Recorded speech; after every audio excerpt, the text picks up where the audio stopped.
அப்படின்னா எட்டாவது, 8 அப்படி அர்த்தம். அட்டவீரட்ட தலங்களுள் ஒன்றாக விளங்கக்கூடியது.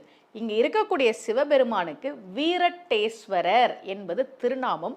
உற்சவர் சம்ஹாரமூர்த்தி என்று அழைக்கப்படுகிறார். அம்பாளுக்கு ரொம்ப அழகான திருநாமம் பாலாம்பிகை, இளம் கொம்பு அணையாள்.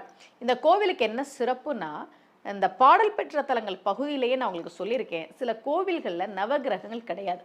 அந்த கோவில்கள் கிரக தோஷம் நீக்குபவை அப்படின்னு. இந்த கோவிலையும் சூரியனுக்கு தனி சந்நிதி உண்டு, ஆனால் நவகிரக சந்நிதி கிடையாது.